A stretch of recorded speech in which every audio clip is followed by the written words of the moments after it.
जय हिंद दोस्तों, स्वागत है आप सभी का आपके अपने यूट्यूब चैनल जैकपुर पे। तो हम आप लोगों को करवा रहे थे ज्योग्राफी का रियल क्वेश्चन, जिसका एक सेट हमने चैनल पे अपलोड किया है, जिसको आप लोगों ने देख लिया होगा। ये इसका दूसरा पार्ट है।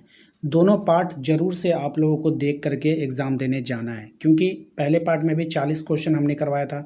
ये इसका दूसरा पार्ट है, इसमें भी 40 क्वेश्चन कराएंगे।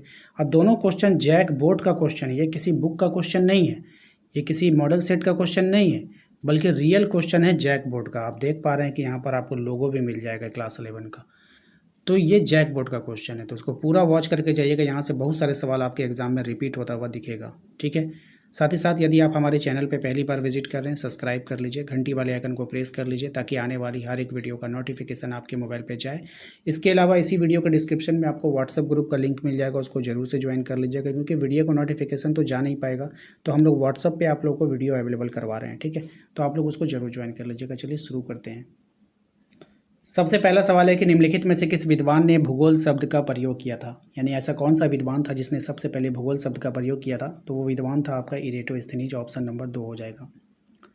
क्वेश्चन नंबर 2 पे आते हैं। इसमें कह रहा है कि पृथ्वी की सतह पर कितना प्रतिशत भाग सागर से ढका हुआ है। तो ये जो ढका हुआ है 71% भाग जो है वो सागर से ढका हुआ है। क्वेश्चन नंबर 3 पे आते हैं। इसमें कह रहा है भारत का कुल भौगोलिक क्षेत्रफल कितना है। तो भारत का जो 32,87,263 वर्ग किलोमीटर। अगले सवाल पे आते हैं। क्वेश्चन नंबर 4 में कह रहा है निम्नलिखित में से कौन सा पर्वत भारत में युवा वलित पर्वत श्रृंखला है। सही जवाब हो जाएगा आपका हिमालय, ऑप्शन नंबर ए हो जाएगा। क्वेश्चन नंबर आते हैं 5 में कह रहा है निम्नलिखित में से अरावली पर्वत की सबसे ऊंची चोटी कौन सी है। तो अरावली पर्वत की जो सबसे ऊंची चोटी है वो है आपका Guru Shikhar, option number C हो जाएगा। अगले सवाल पे आते हैं। क्वेश्चन नंबर 6, बंगाल की खाड़ी में कौन सा द्वीप समूह स्थित है। तो बंगाल की खाड़ी में जो द्वीप है वो है आपका Andaman Nicobar, option number B हो जाएगा।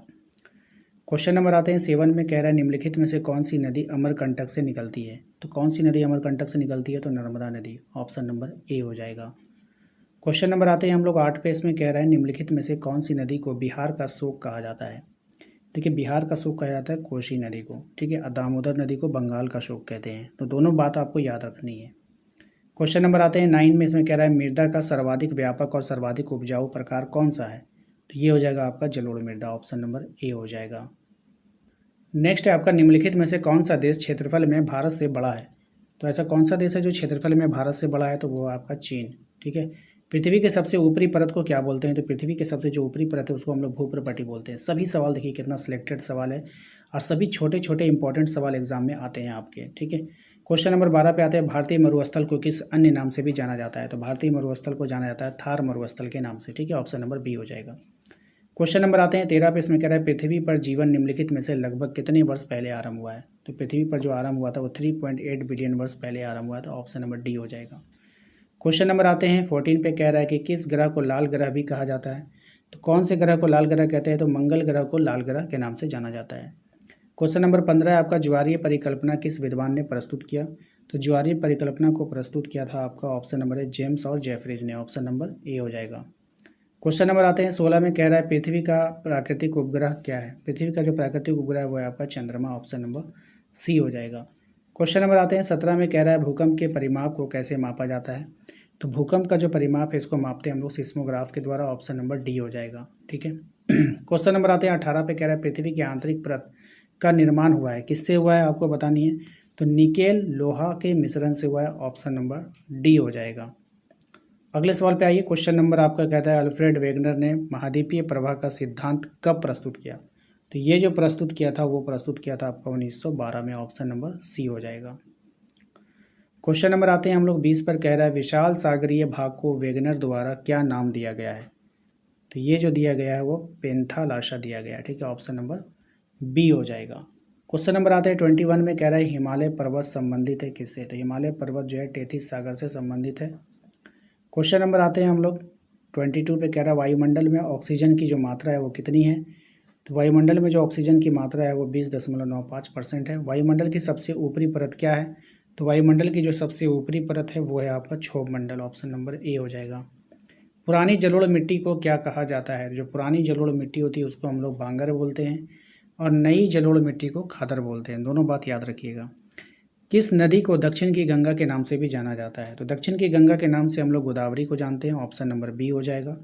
क्वेश्चन नंबर आता है 26 में, कह रहा है कि गंगा नदी का उद्गम स्थल कहाँ है। तो गंगा नदी का जो उद्गम स्थल है वो है गंगोत्री हिमनद। ठीक है। अगले सवाल पे आते हैं क्वेश्चन नंबर 27 में, चिल्का झील किस राज्य में स्थित है। तो चिल्का झील जो स्थित है आपका ऑप्शन नंबर बी उड़ीसा राज्य में स्थित है। क्वेश्चन नंबर आता है 28 में, प्रायद्वीपीय पठार की ऊंचाई क्या है। तो प्रायद्वीपीय पठार की ऊंचाई है 600 से 900 मीटर। ऑप्शन नंबर ए इसका करेक्ट आंसर हो जाएगा। क्वेश्चन नंबर आता है 29 में, विश्व की सर्वोच्च चोटी निम्नलिखित में से कौन सी है। तो ये हो जाएगा mount Everest. Option number A. Question number आता है 30 पे, कह रहा है आपसे कि जैव विविधता कहाँ समृद्ध है। तो जैव विविधता जो समृद्ध है वह उष्णकटिबंधीय क्षेत्रों में समृद्ध है, याद रखिएगा। क्वेश्चन नंबर आते हैं हम लोग 31 पे, कहा गया है कि राष्ट्रीय उद्यान और अभ्यारण्य किस उद्देश्य के लिए बनाए गए हैं। तो ये जो बनाए गए हैं संरक्षण के लिए। किस लिए? संरक्षण के लिए। क्वेश्चन नंबर आते हैं 32 में, कह रहा है निम्नलिखित में से कितनी ऊंचाई पर ऑक्सीजन की मात्रा नगण्य हो जाती है। तो कितनी ऊंचाई पे? 120 किलोमीटर की ऊंचाई पे। निम्नलिखित में से कौन सा अवसादी चट्टान है, आपको बताना है। तो यहाँ पर जो अवसादी चट्टान है वो हो जाएगा चूना पत्थर। ऑप्शन नंबर ए हो जाएगा। कौन सी भूकंपीय तरंगे तरल पदार्थों से होकर नहीं गुजरती है। तो कौन सी भूकंप तरंगे नहीं गुजरेगी। तो ऑप्शन नंबर बी द्वितीय तरंगे नहीं गुजरेगी। हमारे सौर मंडल का सबसे बड़ा ग्रह कौन सा है। तो हमारे सौर मंडल का सबसे जो बड़ा ग्रह है वो है आपका बृहस्पति। ऑप्शन नंबर बी हो जाएगा। गर्मियों में उत्तरी मैदान में बहने वाली हवा को क्या कहते हैं। तो इसको कहेंगे हम लोग लू। काफ़ी अच्छा सवाल है, बार बार एग्जाम में आता है, ध्यान रखिएगा। शाम का तारा किस ग्रह को कहा जाता है। तो शाम का तारा हम लोग शुक्र ग्रह को कहते हैं। ऑप्शन नंबर ए हो जाएगा। क्वेश्चन नंबर 38 पे आइए, कह रहा है कि भारत के अधिकांश भाग निम्नलिखित में से किन महीनों में वर्षा होती है। तो ये हो जाएगा जून से सितंबर में। Option number A. निम्नलिखित प्रकार के बादलों में से आकाश में सबसे ऊंचा बादल कौन सा है। तो ये हो जाएगा पक्षाप बादल। ऑप्शन नंबर ए हो जाएगा। क्वेश्चन नंबर आते हैं 40 पे, कह रहा है सर्वाधिक तापमान अंकित किया जाता है कितने बजे। तो अपराह्न 2 बजे। ऑप्शन नंबर सी हो जाएगा। आशा करते हैं कि आप लोगों को आज का ये वीडियो पसंद आया होगा। वीडियो अच्छा लगा है तो प्लीज़ प्लीज़ प्लीज़ वीडियो को लाइक कीजिए। चैनल पे पहली बार आएँ सब्सक्राइब कर लीजिएगा, घंटी वाले आइकन को प्रेस कर लीजिएगा ताकि आने वाली हर एक वीडियो का नोटिफिकेशन आपके मोबाइल पे जाता रहे। इसके अलावा आप हमारे व्हाट्सएप ग्रुप को अगर ज्वाइन करना चाहते हैं तो उसका लिंक हमने डिस्क्रिप्शन में डाल दिया है, वहाँ से जाकर आप लोग ज़रूर ज्वाइन कर लीजिएगा, या नहीं तो दिए गए नंबर पर आप संपर्क करके आप अपने व्हाट्सएप ग्रुप को ज्वाइन कर सकते हैं। साथ ही हमने आप लोगों के लिए एक प्लेलिस्ट बना दिया है जहाँ पर आपके सभी वीडियोस अवेलेबल हैं। प्लेलिस्ट पर जाकर के आप अपने सभी वीडियो को देख सकते हैं और अपनी परीक्षा की तैयारी भी आप अच्छे से कर पाएंगे।